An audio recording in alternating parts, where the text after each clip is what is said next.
J'ai eu la chance de lire le livre en avant-première. Pour moi, c'est un vrai cadeau que vous nous faites pour tout l'écosystème entrepreneurial. C'est un MBA à 19 €, sans trop exagérer. On raconte certes l'histoire de Blablacar, mais c'est aussi un énorme outil qui reprend étape par étape comment on crée une entreprise. Pourquoi ce livre? Est-ce que vous pouvez nous expliquer un petit peu les coulisses? Déjà, je suis très honoré et ému parce que je me souviens que la dernière fois que je t'ai vu interviewer des gens, c'était Tony Parker. Donc là, on change de sujet. Maintenant, tu parles de MBA. La dernière fois, tu parlais de NBA. C'était pas pareil. Et bon, donc, alors, par rapport au livre, faut voir que ça prend un certain temps en fait, d'écrire un livre. En fait, c'est la première fois que je le fais vraiment et qu'on le fait ensemble. Et donc, je pensais pas que ça prendrait tant de temps. Mais en fait, ça nous a quand même pris 2 ans. Une bonne partie de réflexion et puis une bonne partie d'écriture, évidemment. Formater le livre de manière à ce qu'il soit à la fois agréable et facile à lire, mais en même temps avec plein d'enseignements, parce que le but c'était pas de raconter une histoire, c'était de raconter des méthodes et les éléments et les astuces qui font qu'on arrive à petit à petit construire quelque chose qui marche. D'ailleurs, on le dit dans le livre, mais il n'y a pas d'ascenseur pour les entrepreneurs. Les entrepreneurs prennent toujours l'escalier. Et c'est vraiment ça qu'on a voulu montrer. Mais en même temps, voilà, quand on sait décrire les marches une par une, eh bien, on voit qu'il y a une progression, on voit que c'est pas magique et que juste faut être prêt à l'effort qu'il faut pour construire tout ça. On voit beaucoup de levées de fonds, ça fait un peu tourner les têtes. Et donc moi qui connais bien tous ces entrepreneurs, et j'ai la chance de bien te connaître aussi, je sais qu'il y a un début à toute histoire, qu'il faut beaucoup de patience et que la route est longue. Et dans le livre, tu expliques bien tout ça. Il y a même les premiers emails envoyés aux investisseurs. Alors courez découvrir ça parce que vous allez avoir envie de copier-coller pour inviter tous vos amis. Est-ce que tu peux nous raconter le début, comment tu démarres, comment tu t'entoures? Tout ça, c'est aussi un excellent signe pour tout l'écosystème parce que derrière ces investissements-là, il y a évidemment de l'emploi, beaucoup d'emplois. Le numérique, c'est beaucoup d'emplois à venir, ces emplois du futur. Et donc tout cet argent-là va être transformé directement en activité pour nous tous. Donc c'est excellent quand on a toutes ces boîtes Made in France qui lèvent des sous, parce que justement, ça développe tout l'écosystème. Mais c'est vrai qu'au tout début, ben voilà, c'est tout petit. Francis, comment il te rejoint, un des cofondateurs et le tech avec qui tu vas travailler les premières recettes? Francis, c'est une histoire d'amour assez rapide, c'est-à-dire que... C'est toujours à propos d'amour. C'est-à-dire qu'on faisait chez mon voisin qui lui travaillait chez Mythic, on faisait des soirées brainstorming un petit peu sur différentes idées. Alors moi, je venais juste de lancer justement le covoiturage. À l'époque, c'était covoiturage.fr. Et puis, j'ai rencontré Francis lors d'une de ces soirées-là, parce que Francis travaillait à l'époque chez Mythic. Et puis, on a parlé d'entrepreneuriat. Et puis, assez vite, Francis m'a dit, dis donc, ton service de covoiturage, là, si tu veux le mettre sur mobile, tu m'appelles. Donc j'ai appelé, le numéro favori. Voilà, mais c'est surtout que j'avais vu, c'est incroyable, j'avais vu Francis développer en un week-end un produit justement dont on avait parlé la semaine d'avant et qui était déjà fonctionnel la semaine d'après. Donc il y a la rencontre à détecter le talent et puis, puis après, le fit, la magie qui opère un le peu. fit personnel, voilà. Pour poursuivre dans l'histoire, une fois qu'il y a Francis, Nicolas et puis tous les collaborateurs du début, il y a le sujet du business model qui est un sujet parfois qu'on comprend pas trop au début parce qu'on est passionné par son projet et qu'il faut parfois adapter et qui peut être vécu comme un échec. Alors disclaimer, Blablacar a changé 6 fois de business model, donc tous les entrepreneurs qui sont là, c'est normal. C'est l'inverse en fait. Alors 6 fois, désolé, je me suis perdue dans les pages, mais est-ce que tu peux nous expliquer, est-ce que ça a été un échec, comment tu as géré tout ça? Alors, par rapport à l'échec, en fait, on en parle d'ailleurs pas mal dans le livre, mais l'échec en tant qu'entrepreneur, il faut le voir juste comme un essai qui n'a pas réussi. Donc voilà, ça n'a pas marché, c'est pas grave, on va faire autre chose autrement. Donc voilà, c'est un peu une étape. Mais c'est vrai que initialement, le modèle économique le plus simple, le plus accessible, qui semblait le plus immédiat, c'était de pouvoir vendre des solutions de covoiturage aux entreprises.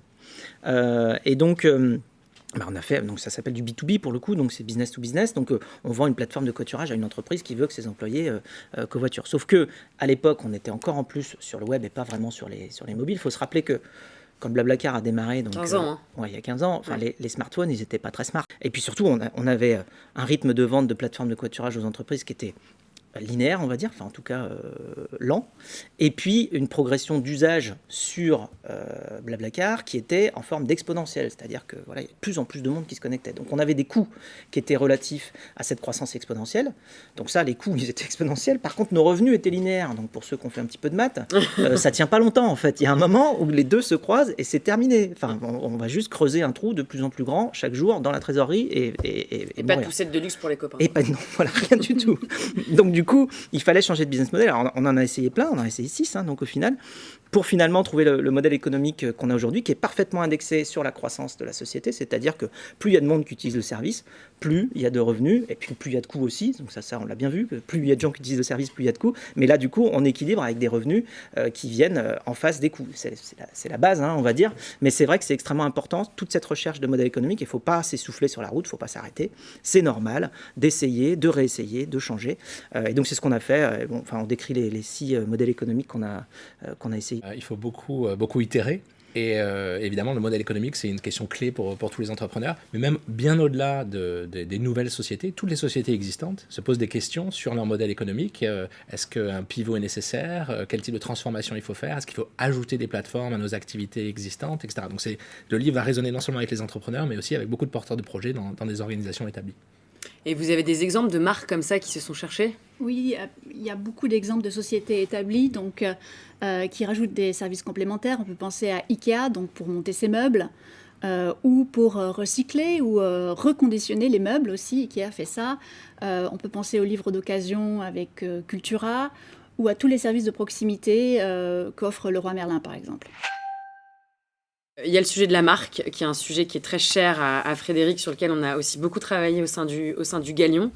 Donc les Américains sont forts là-dessus, mais Blablacar n'a rien à envier, puisque vous aussi, vous avez inventé un standard, et vous avez beaucoup travaillé sur la confiance dès le départ. Et vous saviez même pas que vous étiez en train finalement d'inventer une norme, une règle. C'était avant tout pour le produit. Donc est-ce que tu peux me raconter, Frédéric, comment tu construis cette culture, cette marque, cet esprit de confiance au sein de Blablacar? Pour les valeurs, on a eu un moment, les valeurs de Blablacar, on a eu un moment où on s'est senti obligé de les formuler aussi. Donc on s'est réunis tous ensemble, on était 50 à l'époque, on s'est dit c'est très implicite tout ça, on s'entend très bien et on travaille bien ensemble et on a bien les mêmes valeurs. Mais en fait, quand on était une cinquantaine et qu'on a commencé à avoir des employés qui étaient en Italie, en Pologne, en Allemagne, enfin partout, on s'est rendu compte qu'avec des bureaux un petit peu partout, c'était difficile d'avoir une culture complètement uniformisée. Et donc du coup, on a formulé à ce moment-là nos principes, nos valeurs. On s'est rendu compte en faisant une extraction complète de ces valeurs-là, qu'il y avait très souvent le mot learn, enfin le mot apprentissage qui ressortait, puisqu'on a sorti une dizaine de principes, et 2 de ces principes-là avaient le mot learn dedans. Il y avait fail, learn, succeed, qui veut dire donc échouer, apprendre et réussir, avec apprendre comme pont entre l'échec et la réussite, évidemment. Donc c'est une manière d'apprendre tout seul, en itérant et puis en se trompant. Et la deuxième manière, c'était share more, learn more, donc plus on partage, plus on apprend, et qui est l'autre manière d'apprendre, par les interactions avec ses collaborateurs, avec tout le monde. On apprend des gens avec qui on discute. Donc du coup, ces 2 manières-là d'apprendre font partie intégrante de la culture de Blablacar, nous ont permis de construire beaucoup de choses, et y compris le modèle de confiance, en voyant bien que la plupart des gens qui covoituraient disaient tout est parfait, par contre j'aimerais bien en savoir plus sur la personne avec qui je vais covoiturer, parce que je vais quand même passer 2, 3, 4 heures avec elle.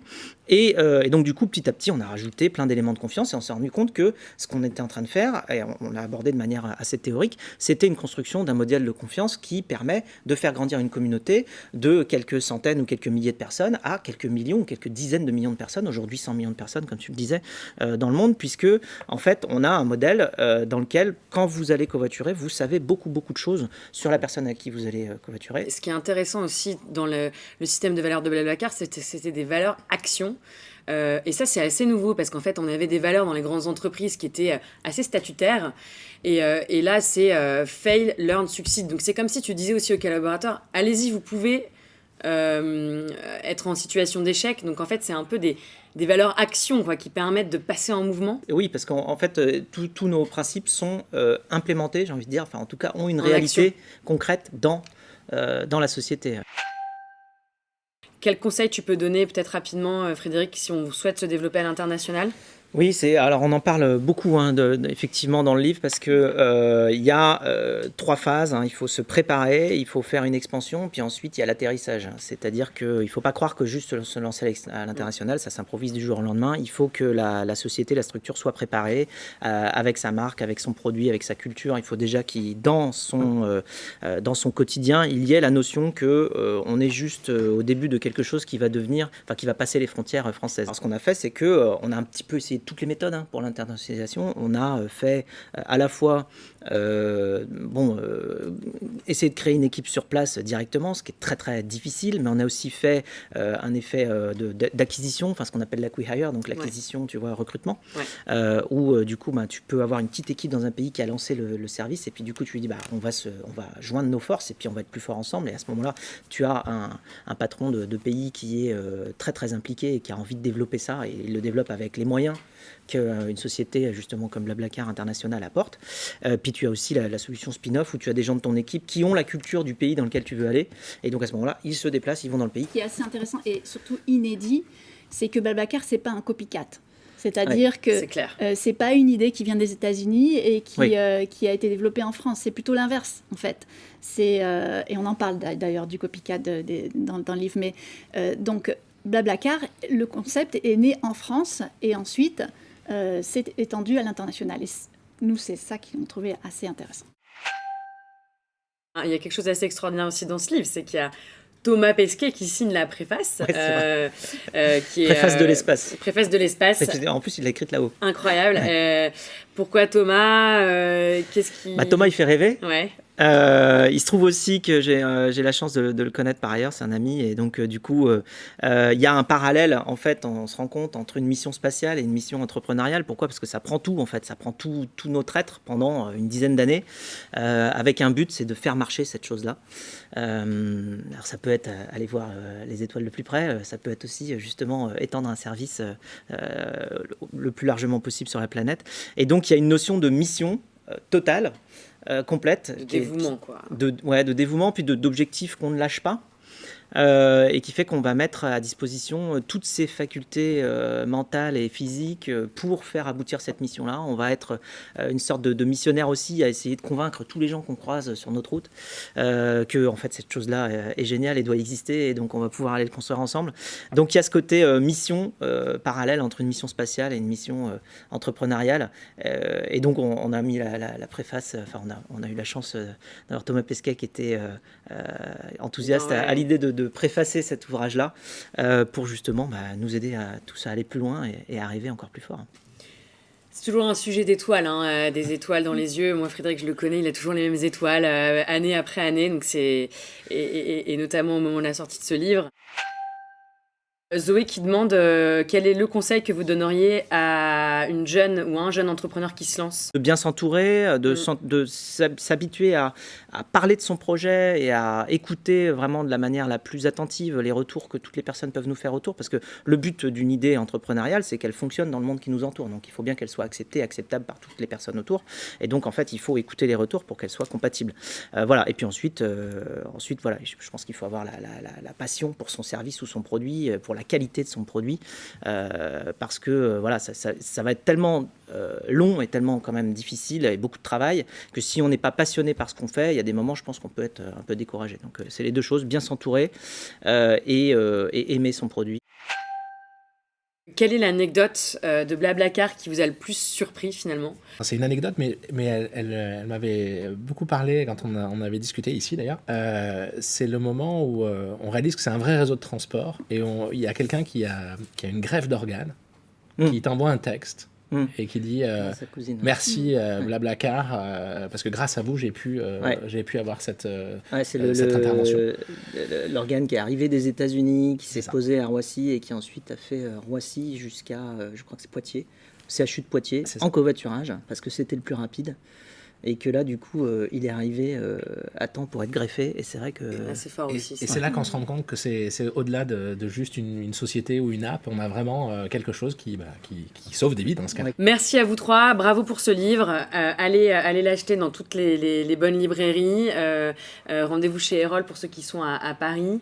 Et puis, on souhaite beaucoup de succès pour ce livre, beaucoup d'étincelles entrepreneuriales, pour tous les collaborateurs aussi dans des startups, dans des groupes. Il y a plein de recettes et d'outils. Donc courez le lire. Merci Agathe. Merci Agathe. beaucoup. Merci à Au revoir. tous. Au revoir.